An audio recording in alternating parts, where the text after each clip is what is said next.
భారత్ దాడులతో అప్రమత్తమైంది పాకిస్తాన్. ఆ దేశ ప్రధాని Shahbaz Sharif national command authority ఎన్సీఏతో అత్యవసర సమావేశాన్ని ఏర్పాటు చేసినట్లు పాక్ మీడియా తెలిపింది. పాకిస్తాన్ న్యూక్లియర్ పాలసీపై ఎన్సీఏకు పూర్తి అధికారాలు ఉంటాయి. అణ్వాయుధాల నియంత్రణ, కార్యాచరణ నిర్ణయాలను పర్యవేక్షించే అత్యున్నత సంస్థ ఇదే. ఇండియాను అణ్వాయుధాల పేరుతో బ్లాక్మెయిల్ చేసేందుకే పాక్ ప్రధాని ఇలా చేస్తున్నట్టు తెలుస్తుంది.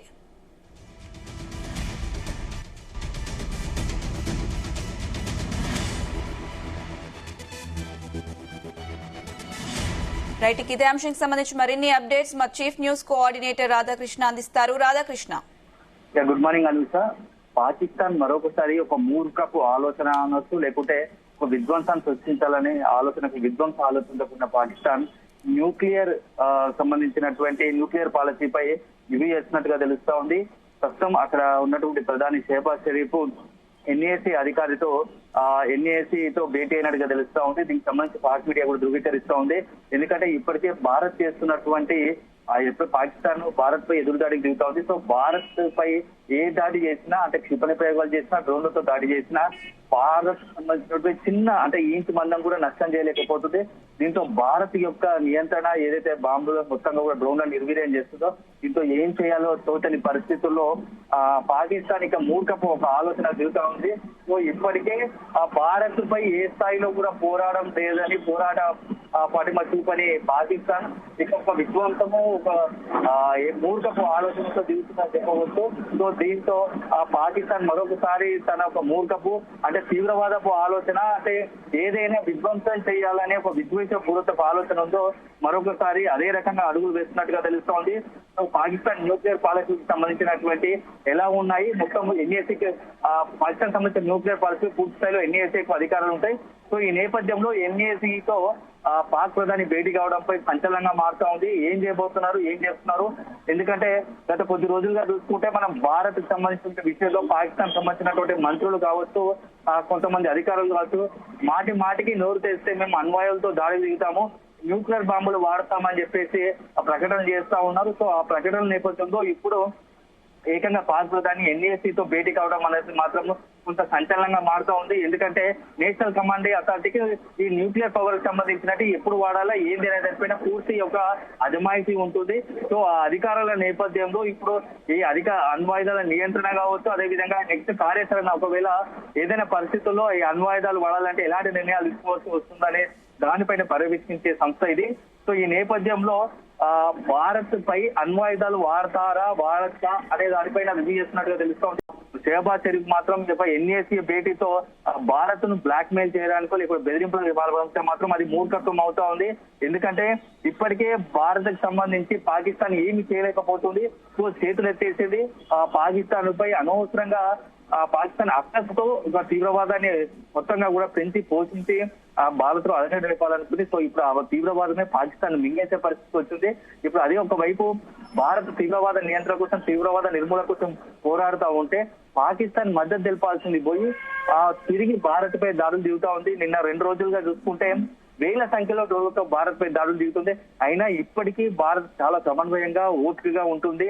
ఎందుకంటే భారత్ లోని ఎయిర్పోర్ట్లు కావచ్చు, ప్రార్థనా మందిరాలు కావచ్చు, జనసాంద్రత కలిగినటువంటి ప్రాంతాలను కావచ్చు, ఆర్మీ బేస్డ్ అంటే ఆర్మీ కేంద్రాన్ని టార్గెట్ చేసుకొని 2-3 రోజులుగా విపరీతంగా దాడులకు దిగుతా ఉంది, దాడులకు దిగబడతా ఉంది. సో ఎప్పటికప్పుడు పాకిస్తాన్ దాడులను భారత్ తిప్పి కొడతా ఉంది. సో ఈ నేపథ్యంలో ఏం చేయాలో తోచక దిక్కుతోచని స్థితిలో ఉన్నటువంటి పాక్ ప్రధాని షహబాజ్ షరీఫ్ ఎన్సీఏతో భేటీ కావడం, ఆ ఎన్సీఏతో భేటీ అయినట్టుగా పాక్ మీడియా చెప్పడం అంటే ఒక రకంగా భారత్ పై బెదిరింపు దిగాలని అనుకుంటుంది. సో అట్లా భారత్ భయపడుతుంది ఆ పాక్ బెదిరింపులకు అనుకుంటే అది పిచ్చితనము, మూర్ఖత్వం అవుతా ఉంది. సో భారత్ పాకిస్తాన్ లాంటివి ఎన్నో దేశాలను చూసింది, ఆ పిట్ట బెదిరింపులకు బెదిరేలేదని చెప్పేసి ఇప్పటికే ఆ భారత్ నుంచి కూడా ఆర్మీ కావచ్చు, నేతలు కూడా చెప్తున్నారు. ఎందుకంటే ఆ అణ్వాయుధాల వాడకం అనేది ఒకసారి మొదలైతే దాని తీవ్రత ఎలా ఉంటుందో తెలుసు. పాకిస్తాన్ దగ్గర కేవలం అతి తక్కువ సంఖ్యలో ఆయుధ పరిమితి కలిగి ఉంది. సో భారత్ దగ్గర ఏముందంటే భారత ఆయుధ సంపద గురించి ప్రత్యేకంగా చెప్పాల్సిన అవసరం లేదు. సో అత్యున్నత స్థాయి ప్రపంచంలోనే ఎక్కువ అంటే సాంకేతిక పరిజ్ఞానంతో పాటు ఆయుధ సంపత్తి కలిగిన దేశం టాప్ పొజిషన్ ఉంది. ఒకవేళ భారత్ గనక ఆ అన్వయదాన్ని దిగితే అసలు ప్రపంచ పటంలో పాకిస్తాన్ కనపడదు. సో పాకిస్తాన్ అట్లాంటి పిచ్చి ఆలోచన, మూర్ఖపు ఆలోచన చేస్తే ఈ రోజు పాకిస్తాన్ తన దేశానికి నాశనానికి లేకపోతే విధ్వంసానికి తనే చరిత్రలో రాసుకున్నట్టు అవుతుంది. సో తనే ఒక ముందడుగు వేసి అట్లాంటి ఆలోచన చేస్తే మాత్రం పాకిస్తాన్ ప్రపంచ చిత్రపటంలో ఉండదు అనేది స్పష్టంగా కనబడతా ఉంది. సో ఎన్సీఏ అధికారులతో షెహబాజ్ షరీఫ్ భేటీ అవడం పైన ఇప్పటికీ ఒకవేళ అది నిజమైతే మాత్రం ప్రపంచ దేశాల నుంచి పాకిస్తాన్ పై తీవ్ర ఒత్తిడి పెరిగే అవకాశం ఉంటుంది. ఎందుకంటే ఇప్పటికే తీవ్రవాదాలను పెంచి పోషిస్తున్నందుకు పాక్ పైన అన్ని దేశాలు కూడా తీవ్ర స్థాయిలో ఆగ్రహంగా ఉన్నాయి. తను ఎంతైతే చైనాతో సహా చైనా కూడా ఒక రకంగా ఆ పాకిస్తాన్ కు మద్దతు తెలపలేని పరిస్థితి. సో ఎందుకంటే సందర్భం తీవ్రవాదం కాబట్టి భారత్ పోరాడుతుంది పాకిస్తాన్ తీవ్రవాదుల పైన, పాకిస్తాన్ సంబంధించిన భూభాగంలో ఉన్న తీవ్రవాదుల పైన. ఆ తీవ్రవాదులు భారత్ ను ఇబ్బంది పెడతా ఉన్నారు దశాబ్దాల కాలంగా. సో భారత్ టార్గెట్ చేసిన తీవ్రవాద శిబిరాలను సో మిగతా దేశాలు, ప్రపంచ దేశాలు కూడా భారత్ ను మద్దతుగా నిలవడంతో చైనా కూడా ఇప్పుడు ఆచితూచి తెర వెనుక ఏదైనా టెక్నికల్ గా సాయం అందిస్తుంది కావచ్చు, కానీ నేరుగా సాయాలించే పరిస్థితి. ఎందుకంటే చైనాకు ఉన్న పరిధులు కూడా వేరు. ఎందుకంటే ఇప్పుడున్న పరిస్థితుల్లో భారత్ చైనాకు వాణిజ్యపరంగా అత్యంత శక్తివంతం. భారత్ మీద ఏ మాత్రం నేటిగా పోయినా ఒకసారి భారత్ వాణిజ్య శాఖ పరంగా చైనాపై ఆంక్షలు విధిస్తే అది ఆ దేశ ఆర్థిక పరిస్థితికే ముప్పు. సో చైనా మాత్రం నేరుగా రంగంలోకి దిగలేదు. సో ఇక టర్కీ సాయంతో ఇలాంటి డ్రోన్లను భారత్ పై దాడికి దిగుతున్నది.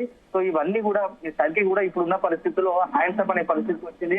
ఎందుకంటే భారత్ 2 రోజులుగా ఆ టర్కీపై ఒత్తిడి తీసుకొస్తున్నట్టుగా తెలుస్తోంది. దీంతో టర్కీ కూడా చేతులు వచ్చేసినట్టు తెలుస్తోంది.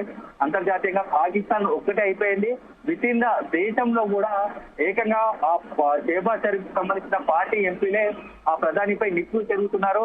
మా ఓడు ఒక చేతగాని వాడు, ఒక దద్దమ్మ అన్నట్టుగా పార్లమెంట్ లో ఏకంగా మాట్లాడిన సందర్భాలు ఉన్నాయి. ఎందుకంటే ఏకంగా ఎంపీ అట్లా నిన్న మాట్లాడిన సంచలనంగా మారింది. సో ఇవన్నీ చూసిన నేపథ్యంలో భారత్ తో మేము తలపడలేము అనే పరిస్థితికి పాకిస్తాన్ వచ్చేసింది. ఇప్పటికే అక్కడ ఉన్నటువంటి మందులు ఓపెన్ గానే ప్రకటన చేస్తున్నారు. మేము యుద్ధానికి దిగాలనుకోవడం లేదు అంటూనే ఒకవైపు దాడిలో దిగబడుతోంది. సో ఒక రకంగా చూసుకుంటే పాకిస్తాన్ పూర్తిగా నిస్సహాయ స్థితిలో పడిపోయింది. ఏం చేయాలో తెలియని పరిస్థితిలో అయిపోయింది, దిక్కుతోచని పరిస్థితిలో పడిపోయింది. ఎందుకంటే భారత్ నుంచి ఇప్పటి వరకు ఏదైనా డైరెక్ట్ అటాక్ కాలేదు, కానీ 2-3 రోజులుగా పాకిస్తాన్ నుంచి నేరుగా డ్రోన్లతో కావచ్చు, క్షిపణులతో అటాక్ చేస్తా ఉన్నారు. సో ఇది ఒక రకంగా భారత్ అడ్వాంటేజ్ గా మారింది. భారత్ ఇక ఎందుకంటే మిగతా దేశాల నుంచి ఇన్ని రోజులు ఏంటంటే భారత్ అటాక్ చేస్తుందనే ఒక దాంతో ఏదైనా ముద్ర ఉండేది. ఇప్పుడు అది కూడా తొలగిపోయింది. ఇక నేరుగా భారత్ రంగంలోకి దిగే అవకాశాలు ఉన్నాయి.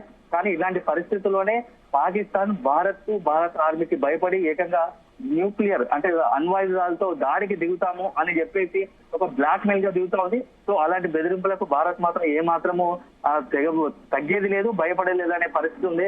ఎందుకంటే అలాంటి ప్రకటన చాలా చూసినాయి. భారత్ పాకిస్తాన్ లాంటి వాళ్ళు పెద్ద పెద్ద చైనా లాంటి దేశాలను ఢీకొట్టింది.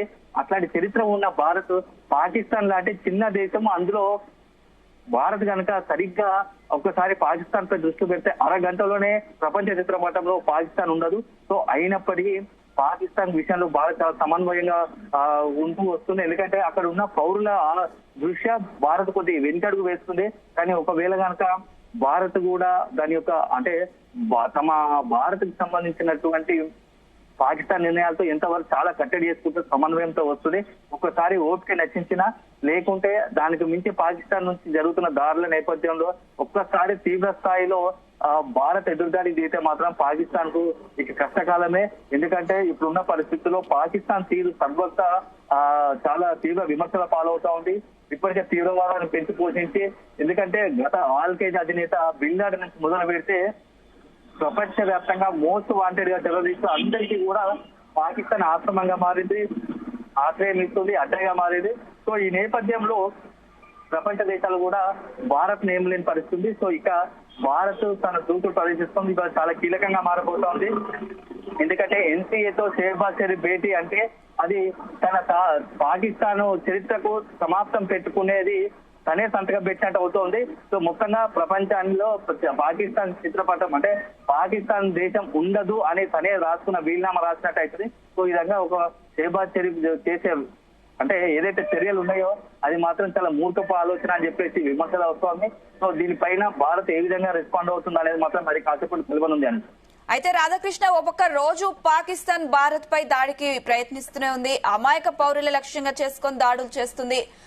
ఇక ఈ టైంలో ఎన్సీఏ మీటింగ్ ఎలా చూడాలంటారు? అలాగే చర్యను ఓన్లీ బెదిరింపులే పాల్పడుతుంది అనుకోవచ్చా, లేదా నిజంగా దాడి చేసే అవకాశాలు ఏమైనా ఉన్నాయా?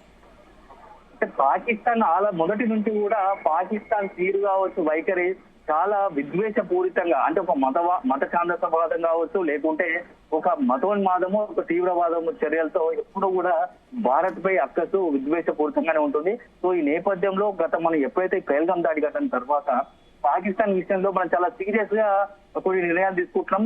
దాంతో పాకిస్తాన్ ఏం చేయలేని దిక్కుతోచిన పరిస్థితి పడిపోయింది. సో ఇలాంటి సమయంలో తమ ఆలోచన పనిచేయక మూర్ఖపు ఆలోచనలతో భారత్ ఇంకా ఇబ్బంది పెట్టాలని అనుకుంటుంది. ఎందుకంటే ఇప్పటి వరకు పాకిస్తాన్ కి సంబంధించిన విషయంలో పాక్ చేష్టల వల్ల, పాక్ వైఖరి వల్ల దశాబ్దాల కాలంగా భారతే ఒక బాధిత దేశంగా ఉంటూ వస్తుంది. ఎందుకంటే పాక్ తీవ్రవాదం వల్ల అనేక మంది, వందలాది మంది అమాయకులు భారత పౌరులు ప్రాణాలు కోల్పోయారు. ఎందుకంటే పుల్వామా కావచ్చు, ముంబై పేలులు కావచ్చు, దిల్షుక్ నగర్ పేలులు కావచ్చు, రీసెంట్ గా జరిగిన పహల్గామ్ దాడి ఘటన కావచ్చు, ఇలా ఏ రకంగా దశాబ్దాల కాలంగా మొత్తంగా దేశవ్యాప్తంగా భారతదేశంలో జరుగుతున్న తీవ్రవాద దాడులకు మొత్తం పూర్తిగా నిలయము, అక్కడ వ్యూహరచన అన్ని కూడా పాకిస్తాన్ జరుగుతూ ఉంది. సో మొన్నటి వరకు ఓ రకంగా ఉన్నా కూడా ఆ ఒక తీవ్రవాదం పేరుతో రెచ్చిపోయి మరింత చేష్టలు ఉడిగి చేసినట్టు అయిపోయింది. సో పాకిస్తాన్ యొక్క వైఖరి మరింత కఠినంగా మారుతా ఉంది. భారత పౌరులను చంపి ఇక ఒక రకంగా ఏంటంటే భారత్ ను మరింత ఇబ్బంది పెట్టేలా ఆ పాకిస్తాన్ తీవ్రవాదం చేస్తా ఉంది. సో ఈ నేపథ్యంలోనే పాకిస్తాన్ పై కొన్ని కఠిన నిర్ణయాలు, తీవ్ర నిర్ణయం తీసుకోవాల్సి వచ్చింది. ఆ నేపథ్యంలోనే పాకిస్తాన్ ఏం చేయాలో తెలియని ఒక డైలమా పరిస్థితిలో పడిపోయింది, ఒంటరిగా మారింది. ఈ నేపథ్యంలో ఇలాంటి మూర్ఖపు ఆలోచన చేస్తుంది. అణ్వాయుధ వాడకం అనేది మాత్రం అంత ఈజీ కాదు ఏ దేశంలో. ఎందుకంటే ఇటీవల కాలంలో చాలా దేశాల్లో చూసాం మనం, రష్యా ఉక్రెయిన్ యుద్ధం కావచ్చు, ఇక్కడ ఇజ్రాయెల్ సంబంధించిన కావచ్చు, కేవలం ఇజ్రాయెల్ తో క్షిపణి దాడులు తప్ప ఎక్కడ కూడా ప్రతి దేశం కూడా తన అవసరాల దృష్ట్యా, భావి అవసరాల దృష్ట్యా, యుద్ధం దృష్ట్యా అణ్వాయుధాలను ఖచ్చితంగా ఉంచుకుంటుంది. అది వాడకం అనేది జరిగితే ఇక ప్రపంచంలో అణ్వాయుధాల వాడకం అనేది విచ్చలవిడిగా అవుతుంది. అప్పుడు మొత్తం ప్రపంచం మనుగడకే ఒక ప్రశ్నార్థకం అవుతుంది. అలాంటి ఆలోచన, మూర్ఖపు ఆలోచన ఏ దేశం కూడా చేయదు. పాకిస్తాన్ కనుక అలాంటి ఆలోచన చేస్తే మొదటగా భారత్ కన్నా ఎక్కువ అగ్రరాజ్యం అమెరికా కావచ్చు, రష్యా నుంచి కావచ్చు పెద్ద సవాల్ అవుతుంది. నేరుగానే వాళ్ళే రంగంలోకి దిగి అటాక్ పాల్పడే పరిస్థితి కూడా రావచ్చు. సో ఇదంతా ఆషామాషి వ్యవహారం కాదు అణ్వాయుధాల వాడకం అనేది. అణ్వాయుధాల వాడకం అంటే ఏదో చిన్నపిల్లల ఆట అనుకుంటున్నారు. పాకిస్తాన్ సంబంధించి ఏంటంటే ఎంతసేపు భారత్ ను బెదిరించాలని ఒక ధోరణితో ఉండొచ్చు. అదే కనుక అణ్వాయుధాల వాడకం కనుక జరిగితే దాని పరిణామాలు ఎలా ఉంటాయో పాకిస్తాన్ తో పాటు యావత్ ప్రపంచానికి తెలుసు. సో ఈ విషయంలో భారత్ కు ప్రతి పాకిస్తాన్ సంబంధించినటువంటి ప్రతి మూవ్మెంట్ ను అబ్జర్వ్ చేస్తున్నటువంటి ఇండియా, భారత ఆర్మీ కావచ్చు, కేంద్ర ప్రభుత్వం కావచ్చు, నెక్స్ట్ ఎలాంటి కార్యాచరణ ప్రకటించాలో కూడా ఒక ఉన్నతమైన అడుగులు వేయబోతా ఉంది. సో ఈ నిర్ణయం మాత్రం ఎన్ఏఎస్ లో షేబాజ్ షరఫ్ భేటీ కావడం మాత్రం కొంచెం సంచలనంగా మారింది, తీవ్ర విమర్శలు పాలవుతుంది. ఎందుకంటే ఇప్పటి వరకు మనకు ఒక అవకాశం దొరికిందని చెప్పవచ్చు. భారత్ మరొక అడుగు ముందుకేసి ప్రపంచ దేశాల ముందులో పాకిస్తాన్ యొక్క మూర్ఖపు ఆలోచన ఎలా ఉంటాయో, విధ్వంసపు ఆలోచన ఎలా ఉంటాయో అనేది నిరూపించడానికి ఇది కూడా ఒక మనకు మంచి తరుణంగా భావించవలసి ఉంటుంది అనుక. అదే సందర్భంలో అణ్వాయుధాల వాడకం అనేది అంత ఈజీ కాదు. సో భారత్ కూడా విత్ ఇన్ షార్ట్ పీరియడ్ లో దీనికి స్పందించి దీనికి సరైన సమాధానం ఇచ్చే అవకాశం ఉంది. దీనిపైన అధికారికంగా ప్రకటించే అవకాశం ఉంది. ఎందుకంటే ఇప్పటికే భారత్ దాడిలో ఏకంగా పాకిస్తాన్ ప్రధాని పారిపోయి బంకర్ లో దాచుకునే పరిస్థితి ఉంది.